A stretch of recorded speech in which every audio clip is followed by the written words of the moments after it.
I want to bring on a CEO who leads one of the most widely known exchanges around the world. It is, of course, the NASDAQ OMX group. Now, Bob Greifeld has been CEO for over a decade. He's been in the technology business for over 20 years. This man lives and breathes exchanges. In fact, his graduate thesis was on the NASDAQ stock market. So this guy is passionate about how to develop not just the NASDAQ market in the US, but also exchanges around the world. So let's give a warm welcome to Bob Greifeld, the CEO of the NASDAQ OMX Group. Thank you, Betty. Thank you, Betty. I certainly appreciate that warm introduction. I'm clearly honored to be here today with such esteemed company, both in the audience and my fellow speakers. Now, part of our progress there is that we're deeply involved with governmental relations. All our businesses have some degree of regulation about it. And it is important to note that governmental policy matters. Most notably in the United States, there was an action passed which is called the Jobs Act. It is the only bipartisan deregulatory action that I can remember, and I'm not that young anymore. That is many, many years.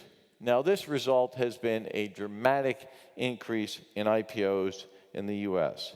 And it's important to recognize why IPOs matter, right? In America, we have this mythology of these companies starting in a garage, and that's where great innovation happens. And that's a great part of the American mythology, but it's important to recognize that 92% of job growth happens for a company after they go public. And when you think about it logically, you can only fit so many people in that garage. Now, I'd like to say something positive here about the Nordics. And we've been proudly, obviously, associated with the Nordic markets for the last 6 years. And in 2014, you see the new listing activity with respect to number of issues is the highest since 2007.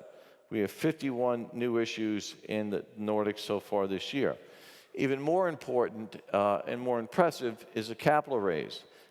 We've had the highest capital raise in the Nordics since the year 2000, and it's been over 5.7 billion USD so far this year, and obviously we have 3 strong months left in front of us. In addition, we see the main market has done very well, and the main market we see in the Nordics that after obviously great downturns coming through the great credit crisis, if we look on the broad sweep of time going back to 2002, the turnover on the Nordic market is actually 27% higher than it was back, right in the dot-com era.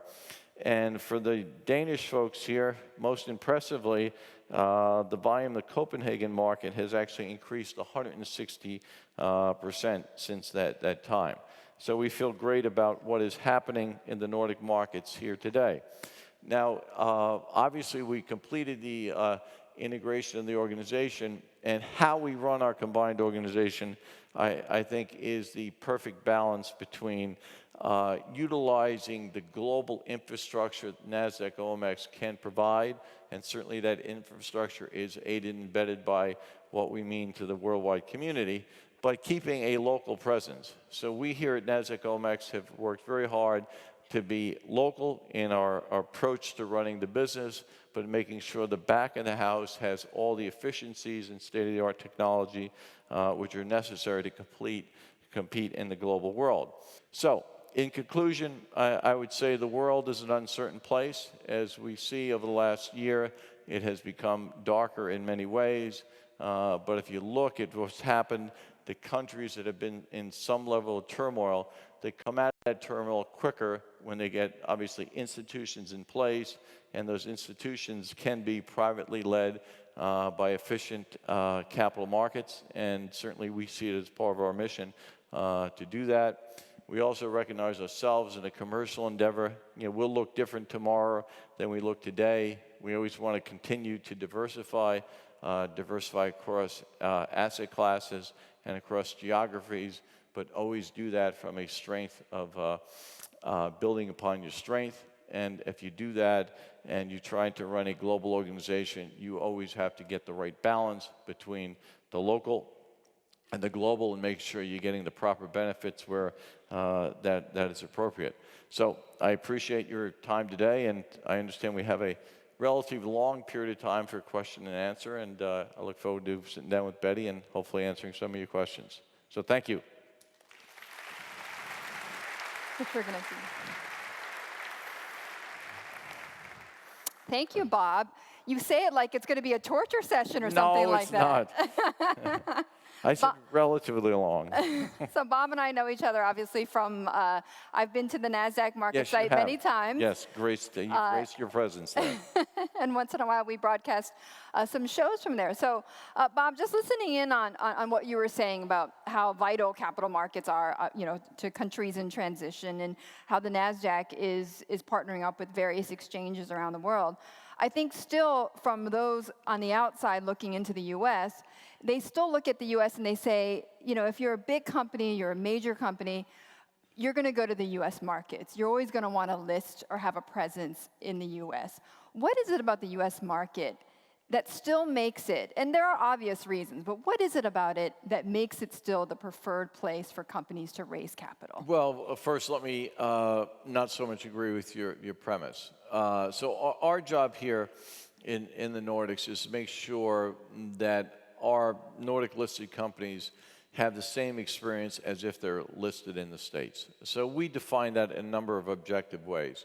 So if I am a $5 billion market cap company where I've got $3 billion of free float out there, I want to be able to compare you there, and I'm in a certain industry, to what's trading in the States or to LSE or to Australia or Hong Kong. So we do that type of analysis. So I would say that we do a very good job with our market structure here in the Nordics. So I can sit in front of a Nordic company CEO and saying that if you were listed in the States, you'd have a similar experience, but no better. When you've gone to other exchanges and you've gone into other markets, what's been the biggest thing that you've learned?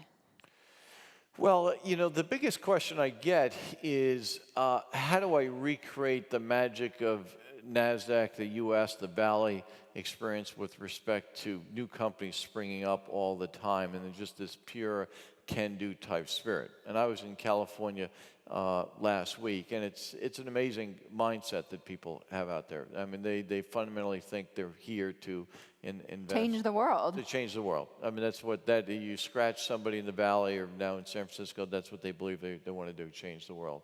So that's the question. How do you recreate that? I mean, that's a great And how do you recreate? Can you recreate it? I think you can. It's not easy, and it's obviously a perfect witch's brew. You have the capital raising function right there on Sand Hill Road. You've got the engineers coming out of Stanford or Berkeley, right there. You have a hospitable climate. You can't say that the state has done anything really to, there hasn't been direct government intervention saying, okay, this is our incubator. So they've sort of stayed out of the way, right? Well, almost. Yeah. The tax rates are not the cheapest there, so people are, being there by choice. So I think you built a critical mass of capital and IP. And if you're looking for some of the best engineers on the planet, then they're there, and I'm going to try to recruit, then it's an easier place to go. Sweden is not known as a low-tax haven, right? Anybody disagree with me there? No. So yeah, I had the pleasure of attending the 150th anniversary of the Stockholm Stock Exchange, and the king and the queen was there, and it was one of these gala nights, and that you remember. And so in the 150-year history of the Stockholm Stock Exchange, they made money. I don't know for sure, but let's assume every year they made money. Exchanges typically do well. Probably back 100 years ago, they did very well. And so it's 6 years ago, they became part of a global organization. And so for 144 years, as they made money, the U.S. said, we have no claim on your income.